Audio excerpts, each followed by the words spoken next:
The champagne flutes clinked like tiny bells across my niece's new living room in Bristol. I stood near the kitchen doorway, holding a glass of sparkling water, watching my family celebrate Vivian's first home purchase. She was 26, glowing with pride, showing off granite countertops like they were Olympic medals. I was genuinely happy for her. I really was. Then my brother David's voice cut through the chatter, loud enough that conversation stopped. At least Vivian won't be throwing money away on rent like some people. He looked directly at me, eyebrows raised, that familiar smirk playing at his lips. Still renting at 45, Elena? That's got to be some kind of record. Laughter rippled through the room. Not kind laughter. The pointed kind that lands like small stones. My mother sighed from the sofa, the sound heavy with disappointment she'd perfected over decades. My sister-in-law Claire joined in, her voice syrupy with false concern. It's never too late to start building equity, Elena. We could help you look at starter flats if you'd like. Heat crawled up my neck. 20 pairs of eyes watched me, waiting for a reaction, an excuse, something to justify my existence. I took a sip of water, my hand steady even though my stomach twisted. Before I could respond, my Aunt Margaret touched my elbow gently. She leaned close, her breath warm against my ear. Don't tell them, she whispered. Not yet. The evening dragged on like a slow-motion car crash. My cousins gathered near the fireplace, comparing mortgage rates and interest percentages like competitive sports statistics. David dominated the conversation, explaining his investment property strategy to anyone who would listen. He'd always been loud, always needed to be the smartest person in the room. Claire cornered me by the dessert table, her smile tight.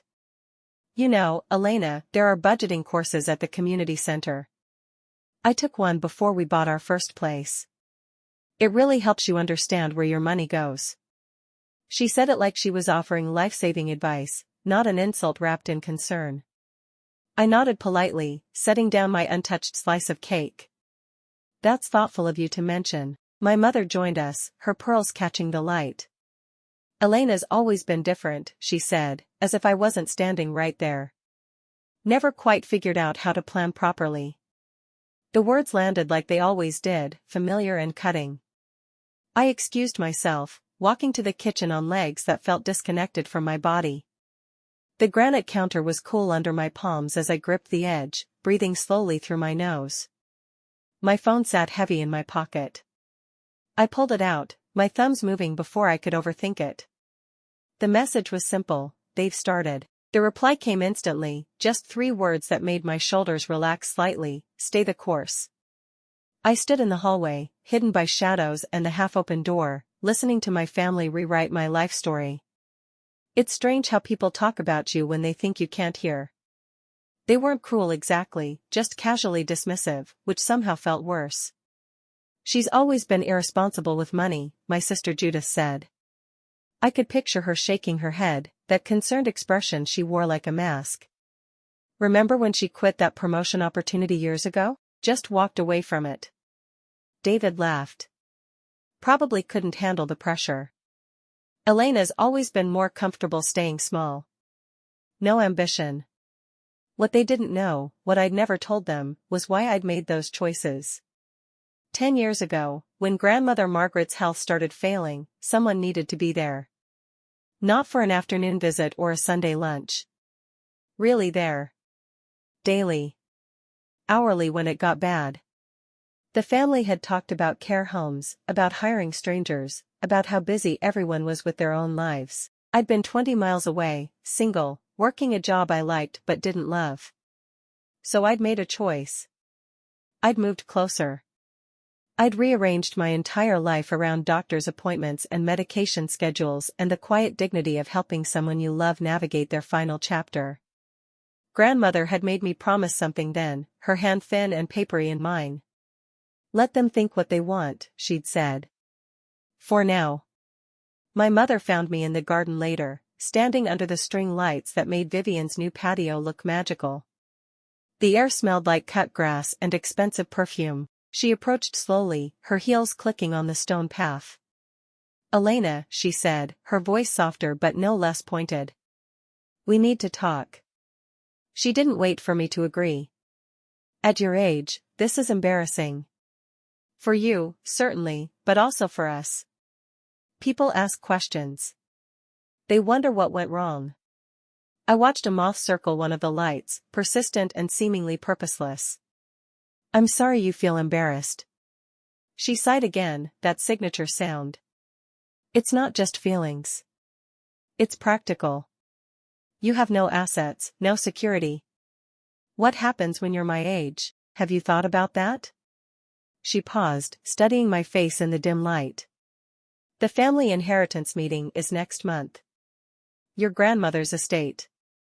You should attend, but Elena, you need to understand you shouldn't expect anything significant. She knew about your situation. Something inside me shifted then, like tectonic plates finding a new position. I nodded slowly. I'll be there. My mother smiled, the tension in her shoulders easing. She thought she'd gotten through to me, thought she'd finally made me see reason. She touched my arm briefly, almost affectionately, then walked back inside to rejoin the celebration. I stayed in the garden, looking up at the stars, feeling the weight of a promise I'd kept for a decade. The family group chat exploded 3 days later. I was at work, sorting through insurance claims in my quiet corner office, when my phone started buzzing like an angry wasp. Message after message, the notifications stacking up so fast I couldn't read them. David had posted the announcement, family meeting scheduled. Grandmother Margaret Hale's estate to be finalized, solicitor will present the will. September 15, 10 a.m., Thompson and Associates. Everyone must attend. Claire added, finally getting this sorted. Been waiting long enough. Judith chimed in, hope everyone's expectations are realistic. Then my mother, ever the mediator, this is about honoring mother's memory, not money. Let's be respectful. But the subtext was clear. They'd already divided everything in their minds, already decided who deserved what and why. I scrolled through the messages, watching them discuss property valuations and investment accounts, jewelry and furniture, acting like they were planning a estate sale rather than remembering a woman who'd lived 92 years. David posted again, Elena, don't expect anything significant. Grandmother knew you needed guidance more than inheritance. The words sat there on my screen, glowing with assumed authority. Several people reacted with the thumbs up emoji. I stared at my phone for a long moment, then typed a simple response, I'll be there. Nothing more, nothing less, but my hands were shaking as I set the phone down. That Saturday, I drove across Bristol to Kingsway Terrace. The street was quiet, lined with Victorian townhouses that had been converted into flats decades ago. Trees created a canopy overhead, their leaves rustling in the September breeze. I'd made this drive hundreds of times, but today felt different.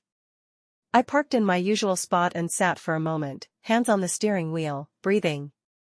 The townhouse stood 3 stories tall, red brick with white trim, window boxes still full of the geraniums I'd planted in June. It looked like dozens of other buildings on the street. Unremarkable. Forgettable.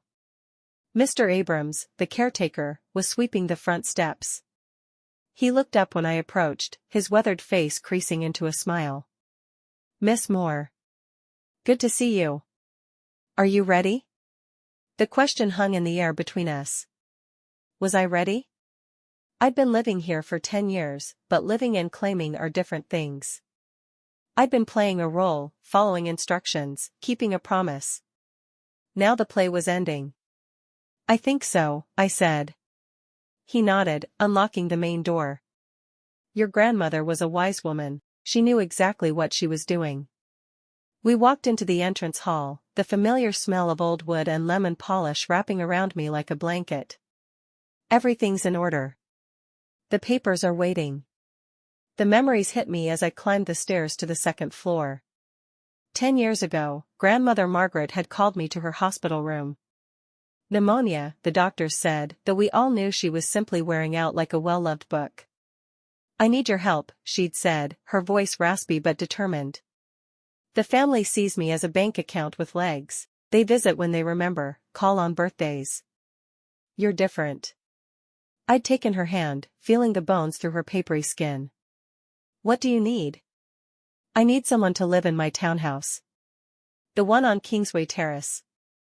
It's been sitting empty since your grandfather died, and properties need people. They decay without them. She'd paused, catching her breath. But I need you to do it quietly. Pay me rent, keep it normal looking. Let the family think what they always think about you. Why? I'd asked. Her eyes, still sharp despite her failing body, had locked onto mine. Because I want to see who shows up when there's nothing to gain. I want to know which of my children and grandchildren love me or love my money. Can you do that for me? I'd agreed.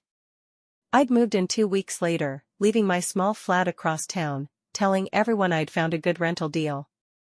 I'd written her checks every month, which she'd quietly put into an account I knew nothing about.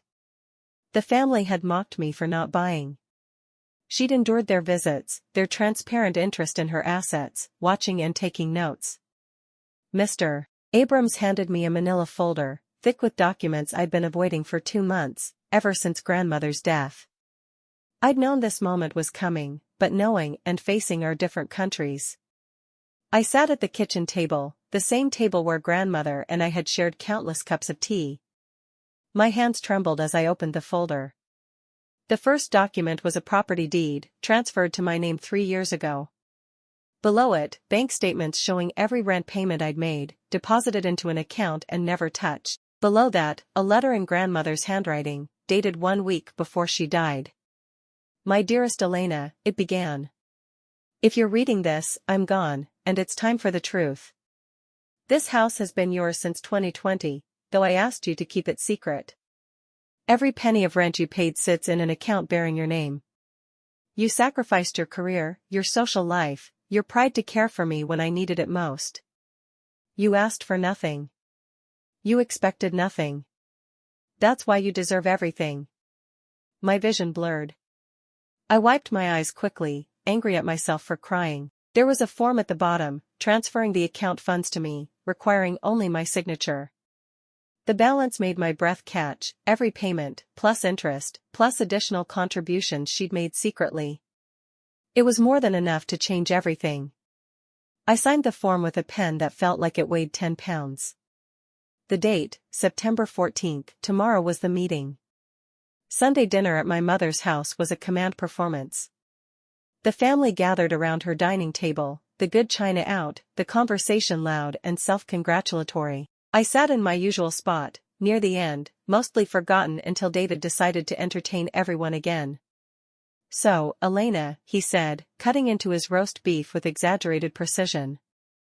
Still renting? Or have you finally seen sense? The table quieted, everyone turning to watch the show. He was playing to an audience, as always. I took a sip of water, buying myself a moment. Still in the same place. Judith laughed, not unkindly, but not kindly either. You'll rent forever at this rate.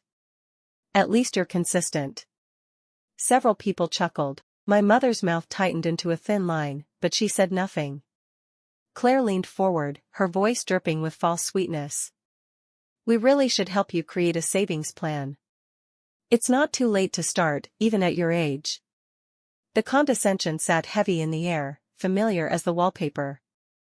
I looked around the table, taking in each face, memorizing this moment. Then I smiled faintly, a small curve of my lips that felt like armor. Is everyone coming to the meeting tomorrow? The question landed strangely. David frowned. Obviously.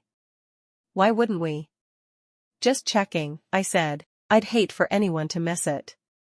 Thompson and Associates occupied a renovated Georgian building in the city center. The waiting room was all dark wood and leather chairs, the kind of place designed to make you feel the weight of tradition and law. I arrived exactly on time, wearing my best navy dress, my hair pulled back simply. The family was already there, clustered in the corner like a conspiracy. David wore a suit that probably cost more than my monthly salary. Claire had dressed like she was attending a cocktail party. Judith kept checking her phone, presumably calculating her share already.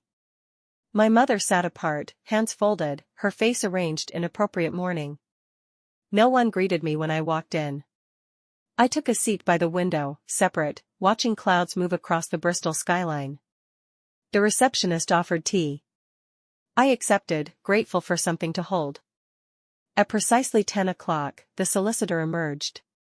Marcus Thompson was 60-ish, with silver hair and glasses that made him look like he'd stepped from a legal drama. The Hale family? We stood, following him into a conference room dominated by a massive table. He directed us to seats. I noticed I was placed at the far end, barely part of the arrangement. Mr. Thompson settled at the head, opening a leather portfolio. The will was thick, official-looking. He glanced around the table, his expression professionally neutral. Before we begin, I must ask for complete silence until I've finished reading. Are we clear? Everyone nodded, though David shifted impatiently. Mr. Thompson began reading in a calm, measured voice. The legal language washed over the room, formal and detached. Grandmother's assets were substantial: bank accounts, investments, a collection of antique jewelry, furniture, paintings. Each item was meticulously described, each beneficiary named. David received the investment portfolio, a collection worth a considerable sum. He tried not to smile but failed. Judith got the jewelry collection, which she'd been coveting for years. She actually gasped, her hand flying to her mouth. Claire and her husband received cash bequests, generous enough to pay off their mortgage. My mother inherited grandmother's personal effects and a trust fund that would keep her comfortable. The list continued. Cousins, nephews, nieces, everyone received something. The room filled with barely suppressed excitement, people glancing at each other, calculating, comparing. I sat quietly, my hands folded in my lap, watching. I'd expected nothing. Grandmother and I had never discussed what would happen after. Our arrangement had been about the present, not the future. David caught my eye and smirked. See? His expression said. Even grandmother knew you didn't deserve anything. Mr. Thompson paused, taking a sip of water. There is, he said, clearing his throat, one final asset to discuss. A property not previously mentioned in family conversations. The room shifted. People sat straighter. Final asset meant something significant, something worth saving for last. I felt my heart begin to pound. Mr. Thompson turned a page, his finger tracking the text. The property located at 47, Kingsway Terrace. The address echoed through the room, hanging in the air like smoke. I saw confusion ripple across faces. David frowned. What property? I wasn't aware Mother owned property in that area, my mother said, leaning forward. Are you certain? Mr. Thompson's expression remained neutral. Quite certain. The property is a 3-story Victorian townhouse, purchased by Margaret Hale in 1985. It has been maintained continuously since that time.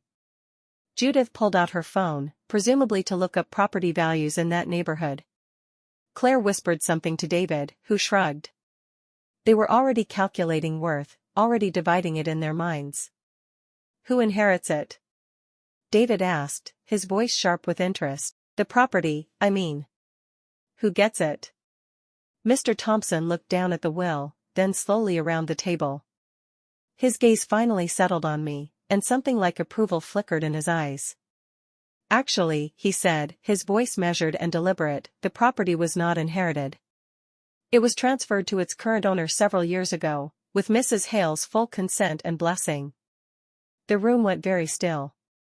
I could hear the clock on the wall ticking, hear someone's breathing, hear the distant sound of traffic outside. The registered owner, Mr. Thompson continued, as of March 2020, is Elena Moore. My name seemed to echo, bouncing off the expensive wallpaper, filling the spaces between people. Nobody moved. Nobody spoke. The silence was so complete it felt solid, like something you could touch. 20 seconds passed. 30. David's mouth hung slightly open. Judith had frozen mid-gesture, her phone still raised. Claire's eyes were wide, her carefully applied makeup suddenly looking theatrical. My mother broke the silence first. I don't understand. Mr. Thompson pulled out a second folder, this one marked with my name. The property at 47, Kingsway Terrace was transferred to Miss Moore's name on March 15, 2020, via a formal deed of gift. All taxes were paid. All legal requirements met. The property has been in Miss Moore's sole ownership for 3.5 years. He slid papers across the table, official documents with stamps and signatures. David grabbed one, his eyes scanning frantically. This can't be right. Elena doesn't own property. She rents. She's always rented. Actually, I said, my voice quieter than I intended, I've been living at Kingsway Terrace for 10 years. Every head swung toward me. The place I've been renting all this time. That's my house. It's been my house since 2020. Judith made a sound like she'd been punched. You've been lying to us? I've been keeping a promise, I corrected. There's a difference. Mr. Thompson nodded. Mrs. Hale was very specific in her instructions. She wanted Miss Moore to maintain the appearance of renting to observe how the family treated her without expectations of inheritance. She documented her observations thoroughly. The silence that followed was different from before. This one was sharp, jagged, full of realizations cutting through assumptions. I watched my family's faces rearrange themselves, moving from confusion to understanding to something that looked uncomfortably like shame. My mother's hands trembled slightly as she reached for her water glass. Margaret did this deliberately? This was a test? It was an observation, Mr. Thompson corrected gently. Mrs. Hale wanted to understand her family's true character. She felt that inheritance often brings out the worst in people, and she wanted to separate genuine affection from financial interest. David's face had gone red. So she just let us mock Elena? Let us think she was failing? She let you reveal yourselves, I said, my voice steady now. And you did. Claire looked at me, really looked at me, perhaps for the first time. All those comments about budgeting, about being responsible, you owned a house the whole time? A house, and an account with every pound of rent I paid, plus interest. The words came out easier than I expected. Grandmother opened it in my name. I only found out 2 months ago. Judith set down her phone with a sharp click. How much? Mr. Thompson's eyebrow raised. I don't believe that's relevant to this proceeding. How much? Judith repeated, her voice rising. We have a right to know what she got. You have a right, Mr. Thompson said coldly, to what was bequeathed to you. Which I have already outlined. David stood abruptly, his chair scraping against the floor. This is manipulation. Grandmother was old, possibly confused. Elena must have influenced her, convinced her to. Mr. Hale, Mr. Thompson interrupted, his voice sharp as broken glass. I would be very careful about the accusations you make in this office. He pulled out another folder, even thicker than the first. Your grandmother was of completely sound mind. I have 3 years of documented correspondence proving her mental clarity. She was evaluated by 2 independent physicians. She worked with multiple solicitors to ensure everything was legal and uncontestable. He spread documents across the table like playing cards. Medical evaluations from 2019, 2020, and 2021. Letters of intent, video testimonies. Mrs. Hale was perhaps the most thorough client I've ever had the pleasure of working with. My mother's voice was barely a whisper. Video testimonies? Would you like to see them? Mr. Thompson asked. It wasn't really a question. He pulled out a tablet, tapped the screen several times, and turned it toward the table. Grandmother's face appeared, thinner than I remembered but with those same sharp eyes. To my family, she began, her voice scratchy but firm. If you're watching this, Elena has probably been revealed as the owner of Kingsway Terrace. Some of you are likely upset. Good. You should be. She paused, catching her breath. There is also a letter. Marcus will read it now. Mr. Thompson cleared his throat and picked up a handwritten letter, grandmother's distinctive slanted script covering 2 pages. My dear family, Mr. Thompson read. I am writing this from my hospital bed, knowing I don't have much time left. I need you to understand why I did what I did. His voice carried grandmother's words through the room like she was speaking from beyond death. For 10 years, I watched you. I watched you visit when convenient, call when you needed something, treat my money as your future inheritance while I was still breathing. You spoke to me like I was already dead, just a signature away from funding your lives. David sank back into his chair. My mother's face had gone pale. Then there was Elena. She gave up a promotion to help me when I got sick. She moved close, rearranged her entire life, and never asked for anything in return. When I suggested she live at Kingsway Terrace, she insisted on paying rent. Rent? For a house I was giving her anyway. Mr. Thompson's voice softened slightly. She sat with me through chemo. She held my hand during the bad nights. She made me laugh when I wanted to give up. She treated me like a person, not an inheritance. That's why she got the house. Not because she's my favorite, though she is. Because she earned it through loyalty when loyalty had no reward attached. The letter continued, detailing every dismissive comment, every mocking joke, every time the family had treated me as less than.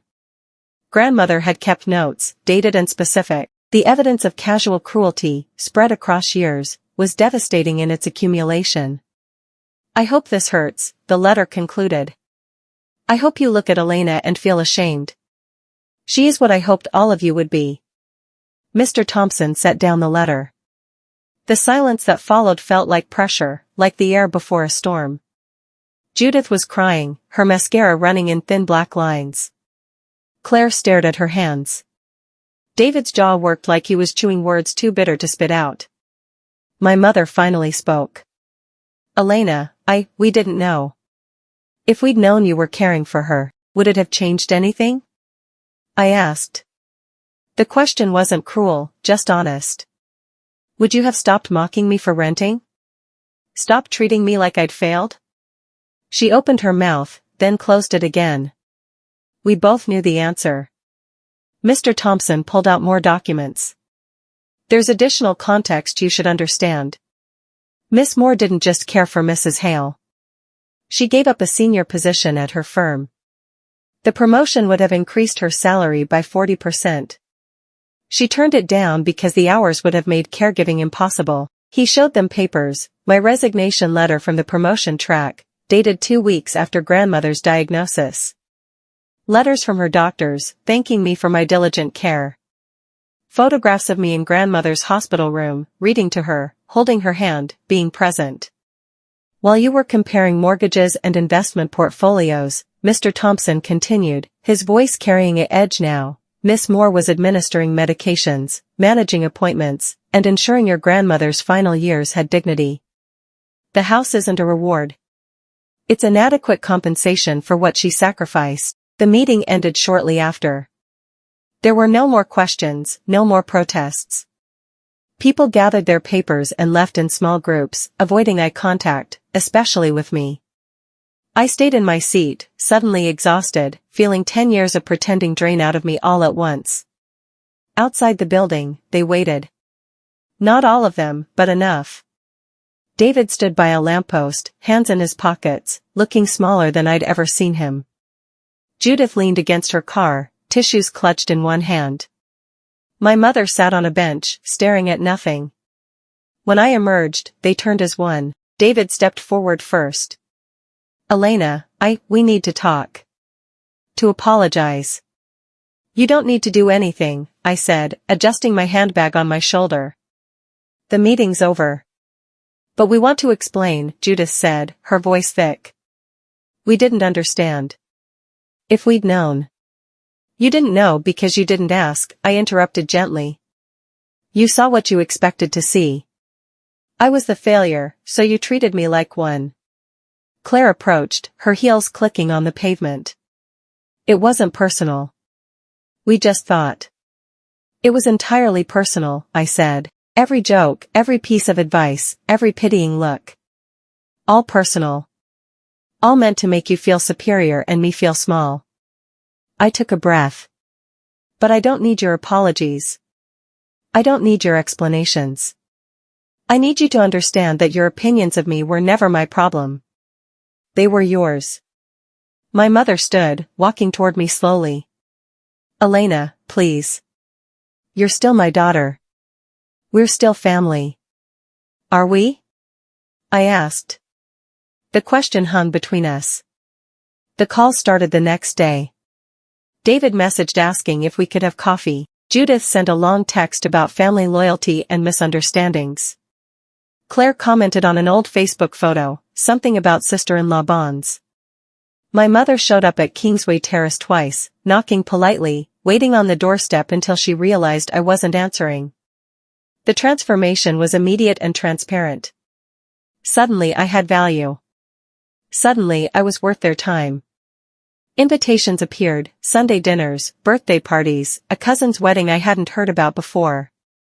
They wanted me present, visible, proof that they weren't the people grandmother's letter had described. I declined them all. Politely, firmly, completely.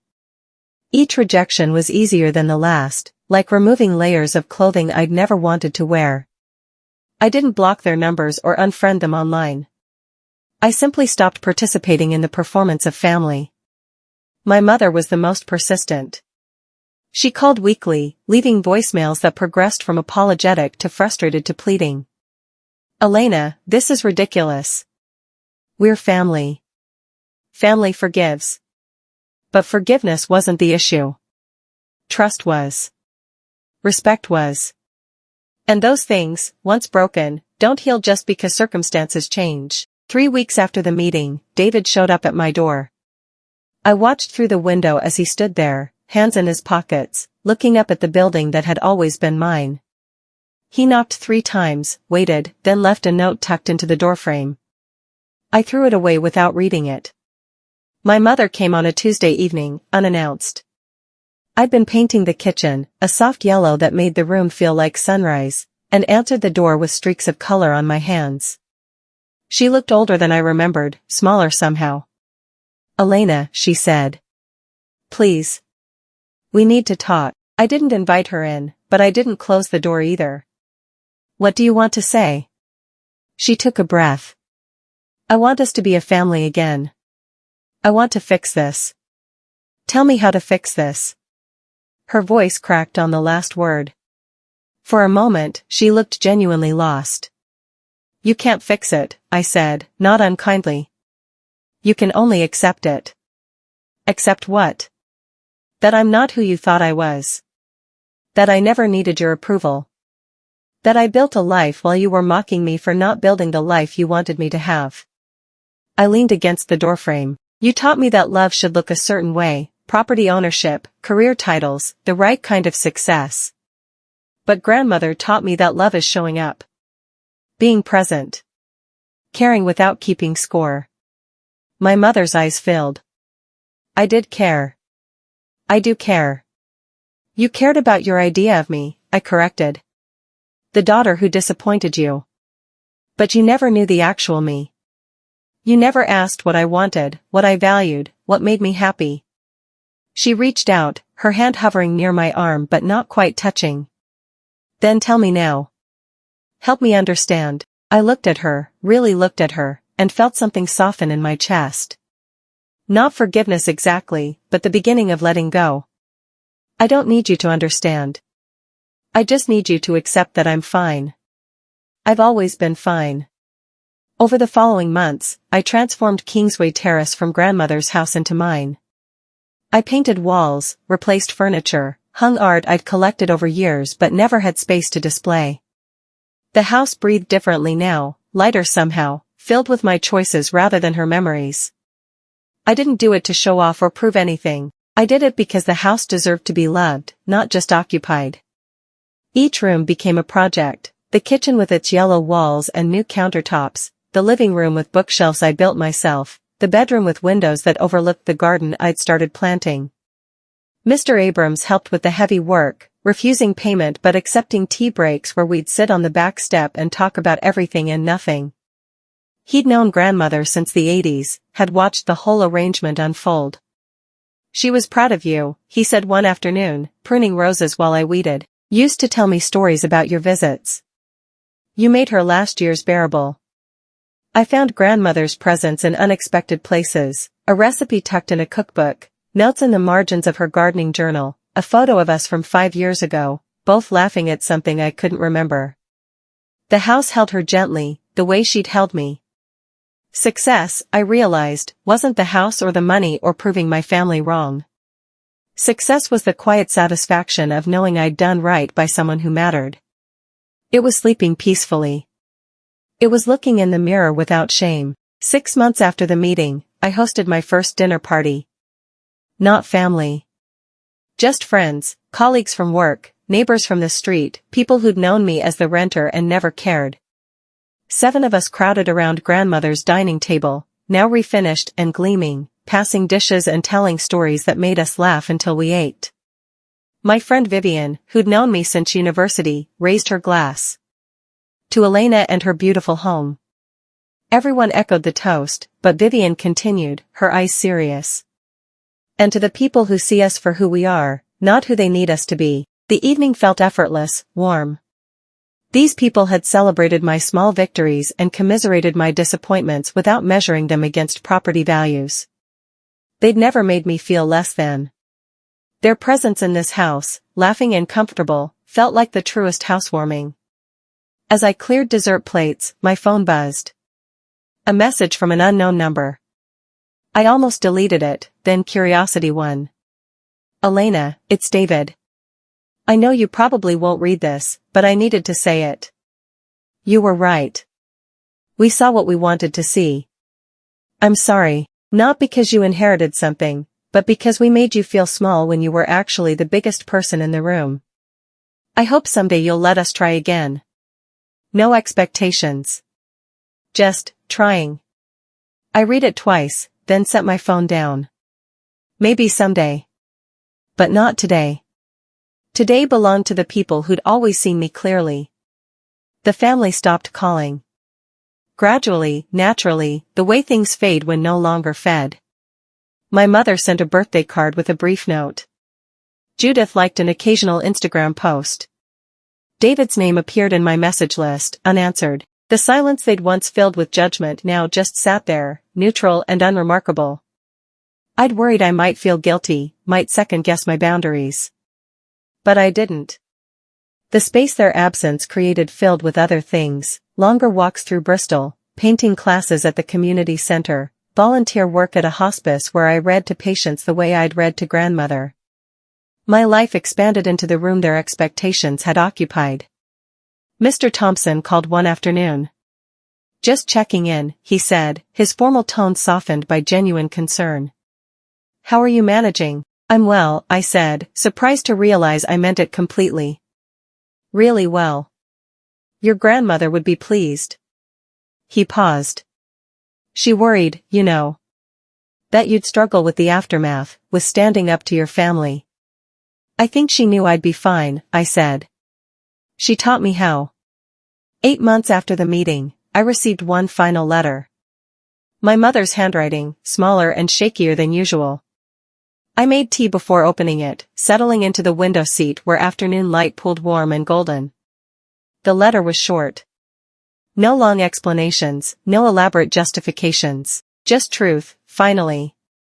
Elena, I'm not writing to ask for forgiveness or reconciliation. I'm writing because you deserve to hear this, you were right about everything. We treated you poorly. We measured your worth by standards that had nothing to do with actual worth. We were small people trying to feel big by making you feel smaller. Your grandmother saw what we refused to see. You were never the failure. We were failing you. Every joke, every pitying look, every piece of unsolicited advice, we were failing you over and over, and you bore it with grace I didn't deserve. I don't expect you to call or write back. I just needed you to know that I know. I see it now, too late to matter perhaps, but I see it. You built a life of meaning while we built portfolios. You showed up when it cost you everything. You loved without conditions. I'm proud of you. I should have said it 1,000 times before, but I'm saying it now. I'm proud of who you are, not what you own. Though it took losing you to learn that, and that's the saddest thing of all. Be well, my daughter. Be happy. You've earned both. Mum. I read the letter 3 times, feeling something loosen in my chest. Not forgiveness exactly, but release. The anger I'd carried, the hurt I'd protected, the armor I'd worn, none of it felt necessary anymore. She'd hurt me, and I'd survived. That was enough. I didn't reply. Not yet, maybe not ever. But I kept the letter. That evening, I locked the door of Kingsway Terrace and stood in my entrance hall, listening to the house settle around me. The floorboards creaked softly. The old radiators ticked as they cooled. Outside, the street was quiet, lit by lamps that cast gentle circles on the pavement. This house had been a secret, then a test, then a battlefield, and now, finally, it was just home. Not a symbol or a statement or proof of anything. Just the place where I lived, where I was safe, where I belonged entirely to myself. I thought about grandmother, about that hospital room conversation 10 years ago. She'd asked me to be patient, to trust her plan, to let the family reveal themselves. I'd agreed without fully understanding what I was agreeing to. But she'd understood, she'd known exactly what she was doing. The house had never been about the property value or the inheritance. It had been about giving me a safe place to land when everything else fell away. It had been about teaching me that my worth wasn't determined by other people's measurements. It had been about showing me that the quietest person in the room could also be the strongest. I walked to the kitchen, made tea in grandmother's old pot, and carried it to the garden. The September air was cool, the sky dark and scattered with stars. I sat on the bench Mr. Abrams had repaired, surrounded by the roses grandmother had planted decades ago, and I smiled. Not a bitter smile or a triumphant one. Just contentment, pure and simple. I was home. I'd always been home. I just hadn't needed anyone's permission to admit it.